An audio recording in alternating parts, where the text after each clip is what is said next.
नमस्कार मंडळी, मी तुम्हाला महाराष्ट्र शासन यांच्या मार्फत महाराष्ट्र पशु व मत्स्य विद्यापीठ यांच्या मार्फत सरसेवा पदभरती 2026 ची एक नवीन जाहिरात प्रसिद्ध करण्यात आली आहे. यामध्ये मी तुम्हाला गट अ, गट ब, गट क आणि गट ड वर्गातील तुम्हाला विविध पदासाठी पदभरती असणार आहे. त्यासाठी 175 प्लस जागेसाठी तुम्हाला पदभरती असणार आहे. त्यासाठी हा फॉर्म ऑनलाईन स्वरूपाचा फॉर्म भरणार आहे.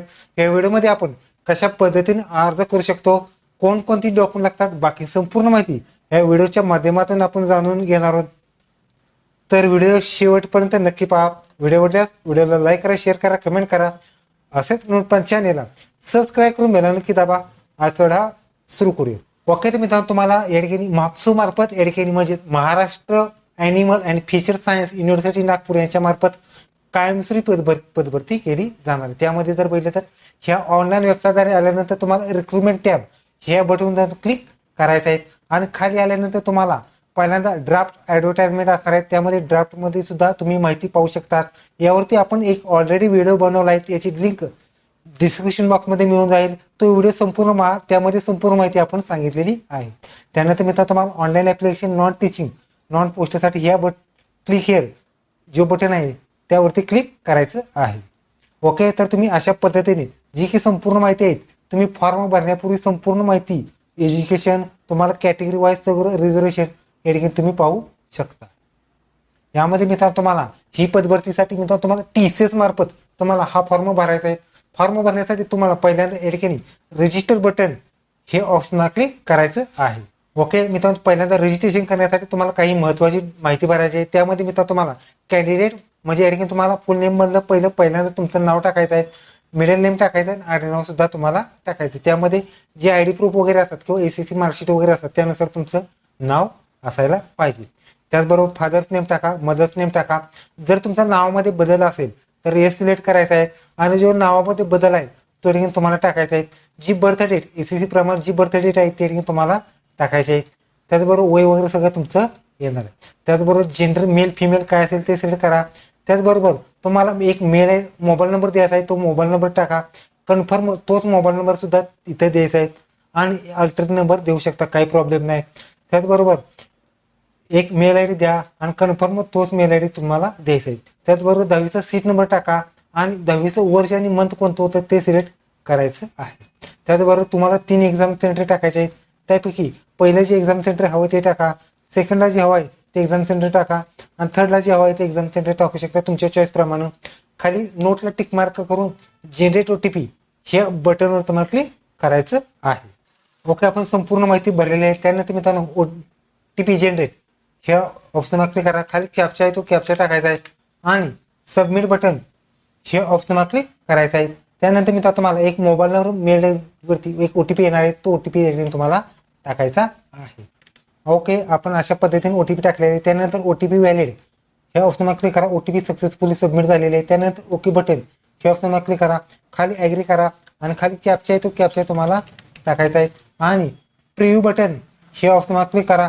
आणि आता जी आपण पहिली भरलेली माहिती होती ती संपूर्ण आलेली आहे. तुम्हाला आत्ताच काही चेंज वगैरे काय असेल तर तुम्हाला आत्ताच चेंज करा, नसेल तर तुम्हाला सगळ्या टिकमार्क कंप्लीट करायचे आहेत म्हणजे व्हेरीफाय तुम्हाला करायचं आहे.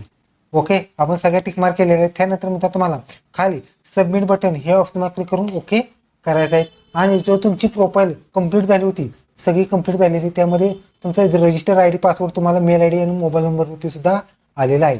त्यानंतर मित्रांनो तुम्हाला क्लोज बटन हे ऑप्शनवर क्लिक करायचं आहे. ओके, तर अशा पद्धतीने तुम्ही जी रजिस्ट्रेशनची माहिती होती ती संपूर्ण आलेली आहे. त्यानंतर मित्रांनो तुम्हाला पोस्ट सिलेक्शन ह्या त्यावरती क्लिक करा. त्यानंतर US सिलेक्शन मध्ये click here to apply button हे ऑप्शनवर क्लिक करायचं आहे. ओके, पहिल्यांदा तुम्हाला पोस्टची डिटेल टाकायचे. लक्षात घ्या, जवळपास 30 ते 35 पोस्ट आहेत. ते तुम्हाला तुमच्या एज्युकेशननुसार तुम्हाला पोस्ट निवडायचे आहेत. जर तुमचे एज्युकेशन असेल तरच हा फॉर्म भरा. आणि दुसरी गोष्ट म्हणजे तुम्हाला एकापेक्षा जर जास्त एज्युकेशन असेल तर तुम्ही एकाच लॉग इन वरून तुम्ही मल्टिपल हा फॉर्म भरू शकता. त्यासाठी फी सुद्धा वेगळी द्यायची. आपण फक्त लिपिक नि टंकलेखन ह्या पदासाठी हा अर्ज करणार असेल. तुम्हाला ज्या पदासाठी अर्ज करायचा आहे ते तुम्ही करू शकता. मी लिपिक नि टंकलेखन ही पोस्ट निवडली, त्यासाठी पोस्ट कोड सुद्धा तुमचा आलेला आहे. ओके, त्यानंतर मित्रांनो तुम्हाला डोमसाईल आणि नॅशनॅलिटी यामध्ये डोमसाईल का हे सिलेक्ट करा. त्याचबरोबर डोमसाईल महाराष्ट्रातून असेल तर हे सिलेक्ट करा. त्याचबरोबर राज्य शासनाच्या अधिसूचनेनुसार 2005च्या सरकार म्हणजे लाट कुटुंबासाठी पात्र आहात का ते हे सिलेक्ट करायचं आहे. त्याचबरोबर तुमची कॅटेगरी कोणती आहे, जर तुम्ही SC ST कोणती असेल ते सिलेक्ट करा. SC असेल SC सिलेक्ट करा. जर तुम्ही SCBC असेल तर SCBC सिलेक्ट करा. काही कॅटेगरीसाठी मित्रांनो तुम्हाला नॉन क्रिमिनल लागतं, ते नॉन क्रिमिनल सुद्धा टाकायचं आहे. कास्ट सर्टिफिकेट सुद्धा टाकायचं आहे.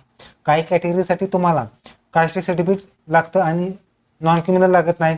जर तुम्ही ओपन असेल तर तुम्हाला काहीच लागत नाही, फक्त डोमासेलची माहिती तुम्हाला भरायची आहे. त्यामध्ये डोमासेल कोणी दिलं, त्याची तारीख काय आणि अनुक्रमणिका नंबर टाकायचा आहे. खाली डिसेबिलिटी मार्क एक लिहा. आता मित्रांनो तुम्हाला एक ID प्रूफ सुद्धा द्यायचं आहे. त्यामध्ये पॅन कार्ड असेल तर हे सिलेक्ट करा. त्यावर पॅन कार्डची डिटेल टाका, नसेल तर नो करू शकता. ड्रायव्हिंग लायसन्स असेल तर हे सिलेक्ट करा, त्याची माहिती भरा. जर तुमची ओळखपत्र मतदान कार्ड असेल तर हे सिलेक्ट करा, तशी तुमची माहिती भरा. त्याचबरोबर तुम्हाला पासपोर्ट आहे का हे सिलेक्ट करा, तशी तुमची माहिती भरा. आणि तुमचे बँक पासबुक आहे तर हे सिलेक्ट करा, तशी तुमची माहिती भरा. ह्या 5 ते 6 पैकी एक तुमच्याबरोबर डॉक्युमेंट असणं आवश्यक राहणार आहे आणि तेच डॉक्युमेंट तुम्ही एक्झामला घेऊन जायचे. संपूर्ण माहिती भरल्यानंतर तुम्हाला सेव्ह नेक्स्ट बटन हे ऑप्शन क्लिक करायचं आहे. त्यानंतर मित्रांनो तुम्हाला सेव्ह नेक्स्ट बटन हे ऑप्शन क्लिक केल्यानंतर डाटा सेव्ह सक्सेसफुल झालेले आहे. त्यानंतर मित्रांनो तुम्हाला ओके बटन हे ऑप्शन क्लिक करायचं आहे. आता ऍडिशनल डिटेल मध्ये जर पाहिलं तर तुम्हाला जे ग्रुप C आणि D पदाचे जे काय आरक्षण वगैरे असतात ते संपूर्ण आरक्षण हे देखील तुम्हाला असणार आहे. त्यामध्ये तुम्ही आत्महत्याग्रस्त शेतकऱ्यांचे पालक आहात तर हे सिलेक्ट करा, नसेल तर तुम्ही नो करू शकता. जर तुम्ही शासनाचे कर्मचारी असाल तर हे सिलेक्ट करा, नसेल तर तुम्ही नो करू शकता. त्याचबरोबर तुमचं NOC डिपार्टमेंट देणार असेल तर हे सिलेक्ट करा, नसेल तर नो करू शकता. जर तुम्ही प्रकल्पग्रस्त मधून अर्ज करू इच्छिता तर हे सिलेक्ट करा. त्याच्या तपशीलमध्ये प्रकल्पग्रस्त सर्टिफिकेट कोणी दिलं त्याचा नंबर आणि तारीख सुद्धा तुम्हाला टाकायचे. नसेल तर तुम्ही नो करू शकता. त्याचबरोबर तुम्ही भूकंपग्रस्त आहात का तर हे सिलेक्ट करा, त्याचा सर्टिफिकेट नंबर तारीख वगैरे संपूर्ण माहिती टाकायची. नसेल तर तुम्ही नो करू शकता. त्याचबरोबर तुम्ही पार्ट टाइम एम्प्लॉईज असाल तर हे सिलेक्ट करा, त्याच्या डिटेल्स तुम्हाला तारीख वगैरे लिहायच्या आहेत. नसेल तर तुम्ही नो करू शकता. जर तुम्ही एक सर्व्हिस मधून अर्ज करू इच्छिता तर हे सिलेक्ट करा. एक सर्व्हिस मध्ये दिव्यांग असाल तर हे सिलेक्ट करा, नसेल तर नो करू शकता. तुम्ही जॉईनिंग आणि सर्व्हिस एंडची तारीख टाका, एकूण पिरियड येणार, नसेल तर तुम्ही नो करू शकता. जर तुम्ही खेळाडूमधून अर्ज करू इच्छिता तर हे सिलेक्ट करा. खेळाडूचा प्रकार कोणता आहे तो सिलेक्ट करा. त्याचबरोबर स्पर्धेचा टाईप कोणता आहे तो सिलेक्ट करा. त्याचबरोबर टुर्नामेंटचे नाव, मिळालेले पारितोषिक क्रमांक वगैरे काय असेल ते सिलेक्ट करा. प्रमाणपत्र जारी क्रमांक नंबर टाका, तारीख आणि सिरियल नंबर प्रमाणपत्रावरचा जे की तुम्ही स्पोर्टचं विरेशन केलं असेल त्याचा नंबर टाकायचा आहे. नसेल तर तुम्ही नो करू शकता, काही प्रॉब्लेम नाही. जर तुम्ही हँडिकॅप मधून अर्ज करू इच्छिता तर हे सिलेक्ट करा. हँडिकॅप कोणत्या प्रकारात किती टक्के आहे ते देखील तुम्हाला सिलेक्ट करायचं आहे. कोणता प्रकार आहे तो सिलेक्ट करा. व्हीलचेअरचा आधार हवा का हे सिलेक्ट करा. आणि लेखणी हवा, स्क्रॅब हवा तर हे सिलेक्ट करून तुम्हाला करायचं आहे. आणि संपूर्ण तुम्हाला हँडिकॅप मधून अर्ज करायचा नसेल तर तुम्ही नो करू शकता. जर तुम्ही स्वातंत्र्य सैनिकाचे पालक आहात तर हे सिलेक्ट करा. त्याचं सर्टिफिकेट कोणी दिलं त्याचा नंबर व अनुक्रमांक नंबर टाकायचा आहे आणि तारीख सुद्धा टाकायची, नसेल तर नो करू शकतात. जर तुम्ही अनाथामधून अर्ज करू इच्छिता तर हे सिलेक्ट करा. अनाथाचा प्रकार कोणता आहे तो सिलेक्ट करा. जे प्रमाणपत्र नंबर टाका, प्रमाणपत्र कोणी दिलं त्याचं नाव, तारीख टाकायची आहे, नसेल तर तुम्ही नो करू शकता. त्याचबरोबर इतर तपशीलमध्ये तुमच्यावरती कुठला गुन्हा वगैरे काही नोंद असेल किंवा FIR वगैरे नोंद असेल तर येस किंवा नो करू शकता, काही प्रॉब्लेम नाही. तुमच्या चॉईस प्रमाणे येस किंवा नो करायची आहे. ओके, तर आपण संपूर्ण माहिती या ठिकाणी भरलेली आहे. ओके, तर आपण संपूर्ण माहिती या ठिकाणी भरलेली आहे. त्यानंतर मी तुम्हाला सेव्ह नेक्स्ट बटन हे ऑप्शन क्लिक करायचं आहे. ओके, अशा पद्धतीने आपला डाटा सेव्ह सक्सेसफुल झालेला आहे. त्यानंतर ओके बटन हे ऑप्शन क्लिक करायचं आहे.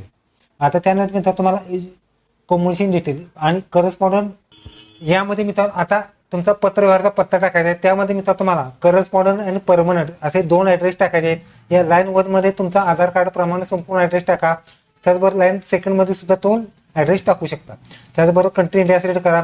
स्टेट आहे ते तुम्हाला मित्रांनो महाराष्ट्र स्टेट सिलेक्ट करायचं आहे. त्यानंतर मित्रांनो तुमचा जिल्हा कोणता आहे तो सिलेक्ट करा. पिनकोड टाका आणि करस्पॉन्डंट आणि परमनंट ऍड्रेस एकसारखा येतात हे सिलेक्ट करा आणि सेव्ह नेक्स्ट तुम्हाला करायचा आहे.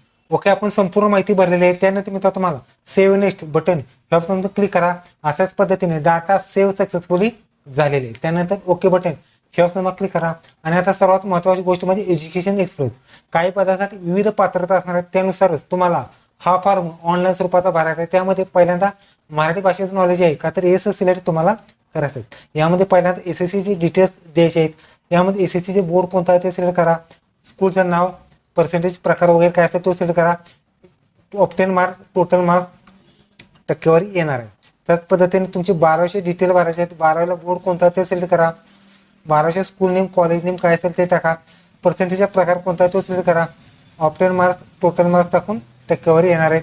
पासिंग वर्ष फक्त तुम्हाला टाकायचे आहे. त्याचबरोबर तुमचा डिप्लोमा असेल तर डिप्लोमा कोणता झाला, युनिव्हर्सिटी कोणती, ग्रेड स्केल काय होतं ते म्हणजे पर्सेंटेजचा प्रकार कोणता होता तो, एकूण मार्क्स, ऑप्टेन मार्क्स आणि तारीख टाकायची. त्याचबरोबर ह्या पदासाठी म्हणजे लिपिक ह्या पदासाठी आपण डिग्री पास असणं आवश्यक असणार आहे. त्यासाठी एनी डिग्री हा कोर्स निवडलेला आहे. डिग्रीमध्ये युनिव्हर्सिटीचे नाव टाका, पासिंग वर्ष, त्याचबरोबर पर्सेंटेजचा प्रकार कोणता आहे तो सिलेक्ट करा. एकूण गुण, प्राप्त गुण आणि टक्केवारी येणार आहे. जर तुमचं पीजी असेल तर पीजी टाका. जर तुमचं आयटी वगैरे काय असेल तर ते सुद्धा टाकायचं आहे. आता पोस्ट स्पेशली क्वालिफिकेशन असणार आहे. त्यामध्ये तुमचा कॉम्प्युटर एमएसआयडी वगैरे झाला असेल तर हे सिलेक्ट करा. नसेल तर नो सिलेक्ट करू शकता. जर तुमचं टायपिंग असेल तर हे सिलेक्ट करा. नसेल तर तुम्ही नो करू शकता. नो सिलेक्ट केलं तर तुम्ही इलिजिबल नसणार आहे. यासाठी जर पास असेल किंवा क्वालिफाय व्हायचं असेल तर तुम्हाला टायपिंग लागणार आहे. त्यासाठी तुम्हाला दोन्ही ऑप्शन येस ठेवायचे आहे. त्यानंतर एक्सपिरियन्स असेल तर एक्सपिरियन्स टाका आणि सेव्ह नेट ह्या बटन तुम्हाला क्लिक करायचं आहे. ओके, आपण संपूर्ण माहिती भरलेली आहे. त्यानंतर मी तुम्हाला सेव्ह नेक्स्ट बटन हे ऑप्शन क्लिक करायचं आहे. ओके, आपण संपूर्ण माहिती भरलेली आहे. त्यानंतर मी तुम्हाला सेव्ह नेक्स्ट बटन हे ऑप्शन क्लिक करायचं आहे आणि डाटा सेव्ह सक्सेसफुली झालेले आहेत. एज्युकेशन जी विभाग होता यामध्ये एज्युकेशन माहिती सगळी सेव्ह झालेली आहे. त्यानंतर ओके बटन हे ऑप्शन क्लिक करायचं आहे. आता मित्रांनो तुम्हाला लक्षात घ्या, जी आता आपण संपूर्ण माहिती भरलेली आहे त्यामध्ये मित्रांनो पहिल्यांदा तुम्हाला पासपोर्ट साईज फोटो अपलोड करायचा. त्यासाठी अपलोड अ स्कॅन कॉपी यामध्ये क्लिक हिअर टू अपलोड या बटनवर क्लिक करा. यामध्ये मित्रांनो तुम्हाला लाईव्ह फोटो आणि अपलोड फोटो सुद्धा अपलोड करायचे आहेत. फोटोची साईज तुम्ही पाहू शकता. त्यानंतर मित्रांनो तुम्हाला पुढचा तो सिग्नेचर स्वाक्षरी अपलोड करा. त्यासाठी क्लिक हिअर टू अपलोड या बटनवर क्लिक करा. त्यामध्ये तुम्हाला 80 ते 200 केबीच्या सही सुद्धा अपलोड करायचे आहेत. त्याचबरोबर तुम्हाला 10वीचे प्रमाणपत्र, त्याचबरोबर 2 ID प्रूफ तुम्हाला या ठिकाणी अपलोड करायच्या आहे. त्याचबरोबर 12वीचे मार्कशीट प्रमाणपत्र, डिग्री डिप्लोमा मार्कशीट प्रमाणपत्र असेल, त्याचबरोबर तुम्ही कास्ट असेल कास्ट सर्टिफिकेट, नॉन क्रिमिनल, त्याचबरोबर पीजी असेल पीजी, त्याचबरोबर MSIT आणि टायपिंग हे दोन्ही सर्टिफिकेट अपलोड करायचे आहेत. डोमासेल आणि एक्सप्रेस असेल त्याचं सर्टिफिकेट अपलोड करा. त्याचबरोबर लहान कुटुंबाचे प्रमाणपत्र हे सुद्धा अपलोड करायचे. त्याचबरोबर तुम्ही इतर आरक्षण म्हणजे प्रकल्पग्रस्त, भूकंपग्रस्त वगैरे काय असं आरक्षण येणार असेल त्याचं जर सर्टिफिकेट असेल ते सुद्धा तुम्हाला अपलोड करायचे आहे. संपूर्ण अपलोड केल्यानंतर तुम्हाला ह्या सगळ्या टिकमार्क तुम्हाला करायच्या आहे. ओके, सगळ्या टिकमार्क केलेले आहे. त्यानंतर मी आता मग सबमिट बटन हे ऑप्शन क्लिक करण्यापूर्वी पहिल्यांदा प्रिव्ह्यू बटन हे ऑप्शन क्लिक करा आणि आताच संपूर्ण हा फॉर्म आपण रजिस्ट्रेशन पासून ते आतापर्यंत सगळा फॉर्म या ठिकाणी तुम्हाला पाहू शकता. यामध्ये आताच काही चेंज वगैरे करायचं असेल त्या ठिकाणी तुम्ही चेंज करू शकता. यामध्ये एकदा तुम्ही सबमिट बटन ह्या ऑप्शनला क्लिक केल्यानंतर तुम्हाला कोणताही फॉर्ममध्ये चेंज करता येणार नाही. यामध्ये तुम्ही सबमिट केल्यानंतर तुम्हाला डायरेक्ट पेज हे पेमेंटला जाणार आहेत. पेमेंट असणार मित्र तुम्हाला ओपनसाठी 1000, कास्टसाठी तुम्हाला 900 रुपये फी असणार आहेत. ही फी मित्र तुम्हाला credit card, debit card, net banking किंवा UPI तुम्ही फी भरू शकता. ओके, तर ही मित्र तुम्हाला या ठिकाणी Maharashtra animal and fisher science university Nagpur यांच्या मार्फत गट ब क ड वर्गातील सर्व रिक्त पदांची नवीन जाहिरात. व्हिडिओ कसा लाईक करा, शेअर करा, कमेंट करा.